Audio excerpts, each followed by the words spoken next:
केतन अग्रवाल हत्येप्रकरणी केतनच्या वडिलांनी पत्रकार परिषद घेतलेली आहे। सिया संस्कारी असल्याची खात्री दिली तेव्हा आम्ही लग्न ठरवलं असं केतनच्या वडिलांनी सांगितलंय। लग्न जुळवून देणारे मित्तल कुटुंब देखील जबाबदार आहे असं देखील केतनचे वडील म्हणाले।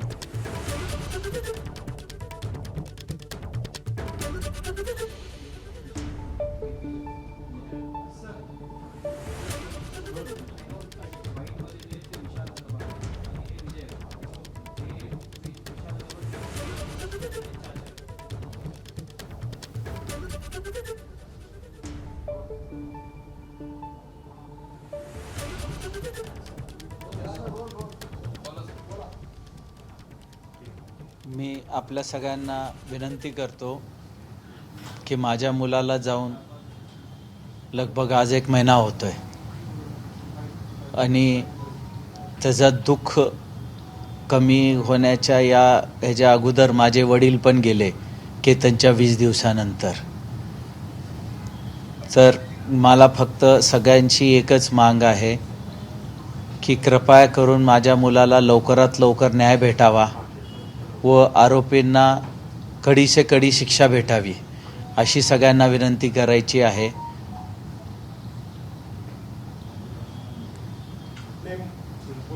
नाही बोला, तुमचे काय प्रश्न असतील? साधारण 1 महिना झालेला आहे। पुणे ग्रामीण पोलिसांकडून जो तपास सुरू आहे आणि त्या तपासातून काही धक्कादायक माहिती समोर येते, त्यावर तुम्ही समाधानी आहात का? कितपत तथ्य? साहेब, मला न्यायव्यवस्थेवर पूर्ण भरोसा आहे आणि ते आत्तापर्यंत जे काम करतायत खूप व्यवस्थित करता आहे आणि ते व्यवस्थित करतील अशी मला खात्री आहे। तुम्ही आता सांगतायत की न्याय मिळावा अशी अपेक्षा आहे, तर मग आता जी काही प्रक्रिया सुरू आहे तर त्याबद्दल तुम्हाला काय वाटतं? म्हणजे ती बरोबर तुम्हाला अपेक्षित वेगाने सुरू आहे की आणखी फास्ट व्हायला पाहिजे, काय वाटतं? साहेब, जी आता तपास चालू आहे तो खूप व्यवस्थित आहे, पण पुढं तपासाच्या नंतर हा फास्ट ट्रॅकमध्ये केस चालून त्यांना लवकरात लवकर कठोर शिक्षा व्हावी। सर, तुम्ही मुख्यमंत्र्यांना भेटला होता, फास्ट ट्रॅकचा मुद्दा तुम्ही मांडला, तुम्ही मुख्यमंत्र्यांची देखील वेळ घेतली की या सगळ्या प्रकारे फास्ट ट्रॅक कोर्टात सगळं हे चालवा, याबाबत काही तुम्हाला अपडेट दिलंय का? कारण आता MCR नोंदणं झालाय न्यायालयीन कोर्टी, तुम्हाला काही पोलिसांकडून किंवा प्रशासनाकडून अपडेट आले का फास्ट ट्रॅकवर? फास्ट ट्रॅक बाबतीत अजून मला नाही आली काही। या प्रकरणात चेतन आणि सियाचं याच्या आधीच लग्न झालं होतं अशी देखील माहिती येते। या संदर्भात तुम्ही काही माहिती घेतली, त्याची ओळख काय आलं तुमच्याकडे? काही नाही, माझ्याकडे काय नाही आलं। जे काय आलं ते तुम्हीच लोक सांगतायत मला। सर, तुमच्या घरात 2 घटना घडल्या, केतनचा असा दुर्दैवी घटना घडली, त्याचं काय होतंय न होतं तेवढं तुमच्या वडिलांच्या बाबतीत दुःखद घटना घडली। परिवार म्हणून आता काय स्थिती आहे तुमची इथे? कशा पद्धतीनं तुम्ही हे सगळं प्रसंगाला समोर जात आहे त्याबद्दल? साहेब, एखाद्या मनुष्यातल्या आयुष्यातली सगळ्यातून वाईट घटना की आपल्या पोराच्या आरतीला खांदा देणे।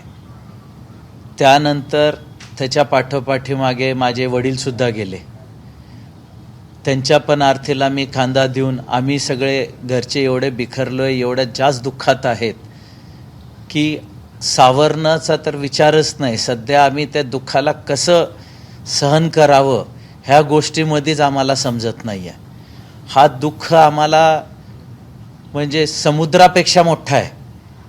काय झालं आहे आमच्यासोबत आणि काय नाही। मी तर आपल्या मुलाचं लग्न करायला निघालो होतो, ते तर झालं नाही, परंतु माझ्या घरी एवढं मोठं दुःख आलं आहे की आज माझा मुलगा पण नाही राहिला आणि माझे वडील पण नाही राहिले।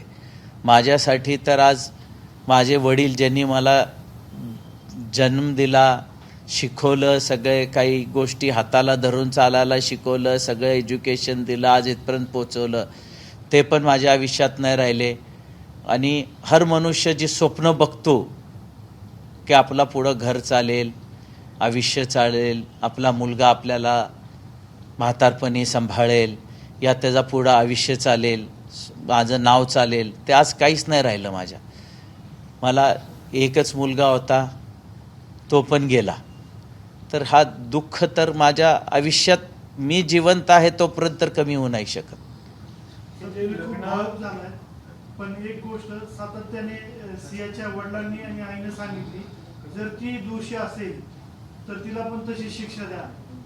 तर काय हे त्यांचं जे म्हणणं आहे ते तुम्ही कसं पाहता? कारण अशा पद्धतीनं ते एकीकडे सांगतात आणि दुसरीकडे तिची बाजू त्याचवेळी घेऊन सियाला वकील पण पुरवतात आणि तिला न्यायालयामध्ये मदती करतात. तर हे दुटप्पीपणा आहे असं वाटतं का त्यांच्या? साहेब, ह्या गोष्टी तुम्ही त्यांना विचारायला पाहिजे असं मला वाटतं. हे जे लग्न ठरवलं होतं तर मध्यस्थ कोण होतं, त्यांच्याबद्दल तुम्हाला काय म्हणायचं? हे जे लग्न ठरवलं होतं ते माझे सख्खे चुलत मामा व मामी नरेंद्र जगन्नाथ मित्तल व रेणू नरेंद्र मित्तल हे दोघं मध्यस्थी होते.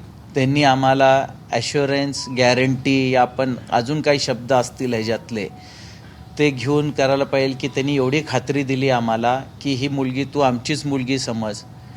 लहानपणापासून आम्ही ह्याला मोठी केली आहे आणि केतनलासुद्धा आम्ही लहानपणापासून बघितलेलं आहे.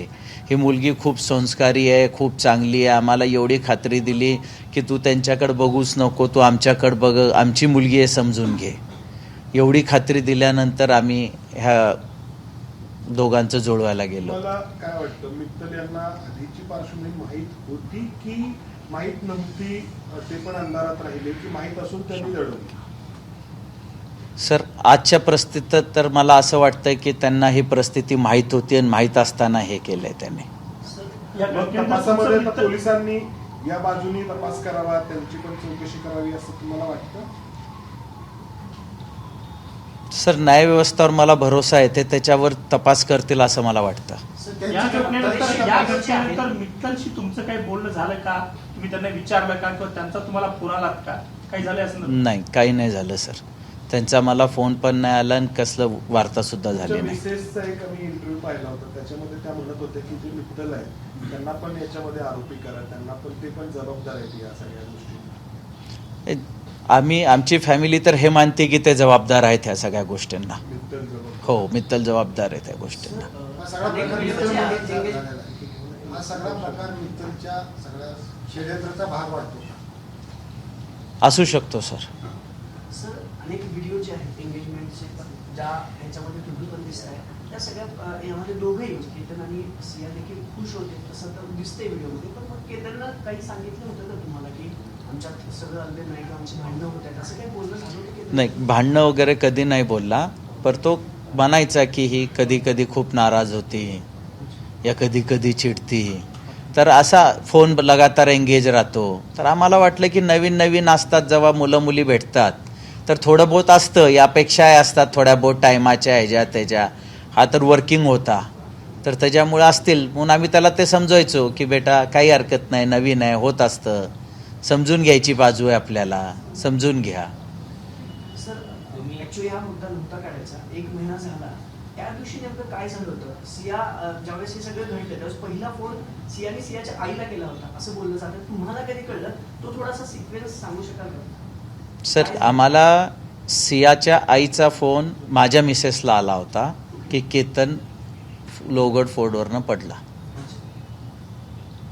आणि तुम्ही किती वेळात पोहोचला होता? व आम्ही घरनं इमिजिएट निघालो. जो काही टाईम लागला असेल त्याला तो लागला त्याला. तुम्ही फास्ट ट्रॅक कोर्टची मागणी करताय, आता जी न्यायालयीन प्रक्रिया सुरू आहे त्याच्यावर तुमचा काही विश्वास नाही का किंवा पोलिसांवर विश्वास नाही? आणि सर- दुसरी गोष्ट असं की सियाचे आई वडील ज्या पद्धतीने मीडियामध्ये बोलतात, एखाद्या चॅनल मार्फत ते सगळं पेरलं जातं. भूमिका मांडली जाते, पेरले जाते, कारण ते वकील पण देतात तिला त्याच वेळी. आणि एकीकडे म्हणतात दोषी असताना तिला असेल तर शिक्षा द्या. म्हणजे ते प्रभाव टाकण्याचा प्रयत्न करतायत त्या सगळ्या खटल्यावर, असं तुम्हाला वाटतंय? सर, न्यायव्यवस्थेवर मला पूर्ण यकीन आहे. न्यायव्यवस्थेचा एकदम खूप छान काम चालू आहे. त्याच्यावर मला अविश्वासाचा विषयच नाही आहे. ते खूप व्यवस्थित काम करतायत. आता सियाचे आई वडील काय करतायत, ते आपल्या मुलीचा कसा बचाव करतायत हे मला जास्त माहिती नाही आहे. ते जे काय कळतंय ते मला मीडिया थ्रूच कळतं आहे. त्याच्यामुळे मी त्यांच्यावरती काही बोलू नाही दबाव शकत. टाकतात का मग या न्यायालयीन प्रक्रियेवर, पोलिसांवरती? या सगळ्या एवढ्या सगळे हे प्रकरण एवढं गाजतंय, त्यामुळे माझ्या मुलीचा सुद्धा म्हणजे दोषी असेल तर शिक्षा करा ना, असं म्हणून एक प्रकारे दबाव टाकतायत का, असं वाटत नाही का तुम्हाला? नाही साहेब, माझ्या वाटण्याने उपयोग नाही ना, का की जी न्यायव्यवस्था आहे त्यांच्यासमोर जी सत्य असेल ते सगळ्यांसमोरच येणार आहे, त्यांच्यासमोर पण येणार आहे. आज ते बोलतायत, जेव्हा त्यांच्या समोर येईल, आज त्यांना अगर भरोसा वाटत नाही, जेव्हा त्यांच्या समोर येतील त्यावेळेस बघू त्यांचं काय उत्तर येतं. तुम्ही न्यायव्यवस्थेवरती देखील विश्वास व्यक्त केला आणि दुसरीकडे मात्र पंतप्रधानांना देखील थेट पत्र देखील लिहिलेलं आहे. सर, मला न्यायव्यवस्थेवर भरोसा नाही म्हणून मी पत्र नाही लिहिलं. मी फक्त एक माझी व्यथा पंतप्रधान साहेबांना, प्रेसिडेंट साहेबांना व्यक्त केली आहे की असं घडलंय माझ्या मुलासोबत, जी काही चूक नव्हती. तो एक चांगला सुशिक्षित मुलगा, आज काम करणारा होता, आणि त्याच्यासोबत असा अन्याय झाला आहे.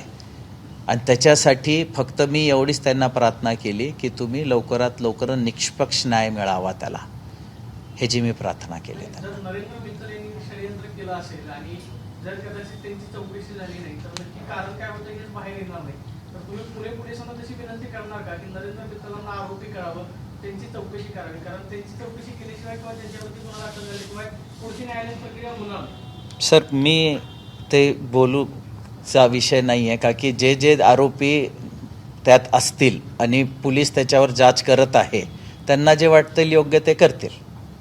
आरोपी झाल्यानंतर मग षडयंत्राचं हे बाहेर कसं येणार? असं म्हणताय की जर नरेंद्र मित्तलांना हे सगळं माहिती होतं, माहीत असून पण त्यांनी हे केलं किंवा हे षडयंत्राचा भाग असू शकतं, तर नरेंद्र मित्तलांवरती गुन्हा दाखल झाला नाही, त्यांची चौकशी केल्यानंतर हे सगळं बाहेर कसं येणार? नाही, आता ते पोलिसांचं इन्व्हेस्टिगेशन पार्ट आहे की ते काय प्रकारे करतायत. तुम्ही तक्रार देणार का की नरेंद्र मित्तलांना आरोपी करावं याच्यात? तक्रार अगर असं त्यांना गरज वाटली, त्यांनी मला सांगितलं तर करीन, पण आता म्हणजे त्यांच्या इन्व्हेस्टिगेशन पार्टचा मला अजून आयडिया नाही आहे, का की मला जे काय वाटत होतं मी ते पोलिसांना सांगितलेलं आहे ऑलरेडी. फास्ट बद्दल सरकारकडून काय तुम्ही मुख्यमंत्र्यांना भेटलात, पत्र लिहिला, पुढं काही बोलणं झालंय, काही तुम्ही त्याचा फॉलोअप घेताय की लवकर व्हावं, याच्यासाठी कुणाशी बोलताय, काही नाही? उत्तर आले का पत्रात? नाही, पत्राचं उत्तर नाही आलं. सर, तुम्ही तुळजापूरमध्ये पण एक मूव्हमेंट चालू झाली या गोष्टीवरून, असं काही आहे का? हो, मी तुळजापूरला जन्मलो, तिथंच मोठा झालो. माझे हे सगळे मुलंसुद्धा तिथंच, आमचे तिन्ही भावांचे मुलंसुद्धा तुळजापूरला जन्मले. शिक्षणासाठी आम्ही पुण्यात आलो होतो आणि तिथल्या लोकांनासुद्धा ह्या गोष्टींचा खूप दुःख आहे, म्हणून तिथंसुद्धा ते लोक म्हणजे कुठं आपलं दुःख व्यक्त करत आहेत. समाजाकडून कशा प्रकारची प्रतिक्रिया आणि सहानुभूती किंवा आपल्या या संघर्षाच्या लढाईमध्ये सहभाग आहे? मी सगळ्या समाजांना हात जोडून विनंती करतो, आत्तापर्यंत तुम्ही माझा सगळा खूप चांगला साथ दिला आहे. अजून मला न्याय भेटण्यासाठी सगळ्यांनी माझा असाच साथ द्यावा आणि ह्या दोघा आरोपीला व ह्याच्यात जे आरोपी असतील, जे समोर येतील पोलीस इन्व्हेस्टिगेशनमध्ये, त्या सगळ्यांना शिक्षा भेटण्यासाठी माझा सहयोग करावा अशी मी त्यांना विनंती करतो. पाठीमागं तुम्ही मीडियाशी बोलताना असं म्हटलं की लोहगडावर ती परिस्थिती ज्यांनी पाहिली त्यांनी पुढे यावं असं आवाहन केलं होतं, तसं काही तुमच्याशी कोणी कॉन्टॅक्ट वगैरे केला आहे का? नाही, माझ्याशी कोणी कॉन्टॅक्ट नाही केलं. मी त्यासाठीच आवाहन केलं होतं की त्यांनी पोलिसांकडे जावावं आणि त्यांनी त्यांच्याशी काय असेल ते सांगावं. सर, याच्यामध्ये काही जे मोबाईल रिकवर केले आणि त्या चॅटिंग आणि व्हिडिओवरून असं लक्षात येते की अनेक महिन्यांपासून म्हणजे ज्या वेळेस लग्न ठरलं त्यानंतरच खऱ्या अर्थाने कट रचला गेला, ज्यामध्ये कॉन्टॅक्ट किलिंगचा देखील एक पर्याय होता, स्लो पॉयझिंग करणार होते. या ज्या काही गोष्टी बाहेर येत आहेत वेगवेगळ्या माध्यमातून, त्यात कितपत तथ्य आहे? सर, सत्यच असेल ना, म्हणजे पोलीस हे जी गोष्ट सांगू शकेल, मी कसं सांगू शकणार? इन्व्हेस्टिगेशन हे पोलीस डिपार्टमेंट करतोय. काही कल्पना दिली का? नाही, मला काही कल्पना नाही दिली. मला जे काही कळतंय ते मीडियावरूनच कळतंय. मी केतनचं खून करण्याच्या उद्देशानं सिंहनी त्याशी लग्न जुळवलं, मध्यंतरी मित्तल वगैरे ही सगळी मंडळी, मी काही षडयंत्र आहे मोठं, कोणी दुसऱ्याचं आणखी कोणी याच्यात असू शकतं असं वाटतं. याला काय आर्थिक बाजू आहे का की नाही, दुसऱ्याचं व्यावसायिक काही हे आहे का पैसे जमवताना त्यात? की नाही, ते मला माहिती नाही आहे सर. त्याची आता पोलीस इन्व्हेस्टिगेशन तपासातच कळेल. व्हावा का तपासाचा? हा तपास तर व्हायलाच पाहिजे ना. तुमचा आणि त्यांचा काही कारण जमिनीचा तुला तर लग्नच करायचं होतं. नाही, त्यावेळेस कसलाही सांगू शकले असते मला अशी नाही. बातमी ते की 3-4 एकरचा काहीतरी नाही, कसलाही व्यवहार नाही सर. नाही. सर, मी सून आणायला गेलतो माझ्या घरासाठी. मी माझ्या पोराचं, हर एक बाप हा स्वप्न बघतो की आपल्या पोराचं लग्न व्हावं, त्याचा सुखी संसार व्हावं, त्याचे मुळं बाळं व्हावे, आपण म्हातारपणी त्यांचे लेकरं खेळावे. म्हणून मी माझ्या पोरासाठी एक सून आणायला गेलतो, आमच्या घरासाठी एक सून आणायला गेलो होतो. पण आज माझी परिस्थिती अशी आहे की माझा मुलगाच नाही राहिला आणि असल्या गोष्टी झाल्या माझ्यासोबत. कुठल्याही बापासंगट होऊ नये ही माझी सगळ्यांना देवाचरणी प्रार्थना आहे की जी घटना माझ्या मुलासोबत झाली, एक आपण कुठलीही मुलगी सून म्हणून घ्यायला गेलतो चांगल्या घराची, सगळं करून तिचं काय मॅटर होतं त्यांनी एकदा स्पष्ट नाही म्हणून सांगितलं असतं तर ही गोष्ट कधीची झाली असती. असा मला सांगा, आजच्या दुनियामध्ये कोण कोणाला फोर्स करतं का? फोर्स करायचं कारण काय? आज माझा 26 वर्षाचा मुलगा, मी त्याला एवढं शिक्षण दिलं, एवढं व्यवस्थित त्याला पाळलं पोसलं की तो म्हातारपणी मला सांभाळेल, तो माझ्या आर्थीला खांदा देईल. पण माझी परिस्थिती आली की मी त्याच्या आर्थीला खांदा देतोय. माझ्यावर एवढा मोठा दुःखाचा डोंगर कोसळलाय की मी हे व्यक्त नाही करू शकत कुणाला. आणि माझी फक्त सगळ्यांना हे हात जोडून विनंती आहे, आपल्या सगळ्यांना समाजाला, की अजून एक केतन जाऊ नये. असं घडू नये की आज माझा मुलगा गेलाय, अजून कोणाचा मुलगा या मुलगी ह्या घटनामुळे, अगर त्यांना ते मुलगा मुलगी पसंत नसेल तर त्यांनी नाही म्हणून सांगावं स्पष्ट. पण विनाकारण कोणाच्या मुलाचा असा हत्या करू नये ही माझी सगळ्यांची विनंती आहे.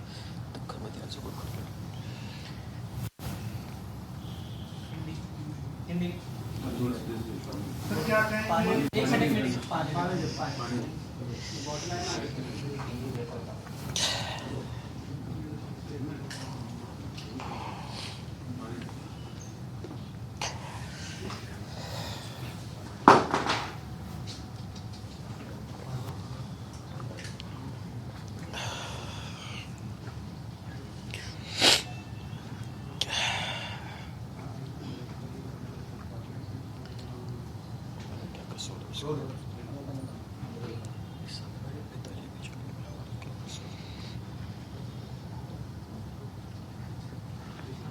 कल एक महीना होने वाला है कीर्तन जाने के बाद, तो इस तरह से पूछताछ शुरू है और आपकी क्या मांग है? मेरी सिर्फ न्याय व्यवस्था से इतनी ही मांग है कि उनको कठोर से कठोर शिक्षा मिले और जल्द से जल्द मिले. जितने जल्दी हो सके और उसमें जितने आरोपी हैं और भी अगर होंगे तो उन सबको मिला के कठोर से कठोर शिक्षा मिले. पुलिस की अभी तहकीकात शुरू है और कितना भरोसा है आपको पुलिस के ऊपर? और आपने प्रधानमंत्री को भी लेटर लिखा था, क्या बताएंगे उसके बारे में? सर, मुझे न्याय व्यवस्था पे पूरा भरोसा है और मैंने प्रधानमंत्री जी से सिर्फ इतनी ही मांग की है कि इन्हें जल्दी से जल्दी और कठोर से कठोर शिक्षा मिले. सर, सीआर के पेरेंट्स के द्वारा मीडिया में अलग अलग बातें बताई जा रही है और उसको बचाने की कोशिश की जा रही है. ऐसा आपको लगता है कि एक तरफ वो बोल रहे कि सीआर अगर दोषी तो उनको फांसी दी जाए और दूसरी तरफ एडवोकेट भी उनको अवेलेबल किया जाए, तो आपको ऐसा लगता है कि उसको बचाने की कोशिश की जा रही है? सर, न्याय व्यवस्था जो काम कर रही है और जितना अच्छे से काम कर रही है, मुझे न्याय व्यवस्था पे भरोसा है कि उनको शिक्षा 100% मिलेगी.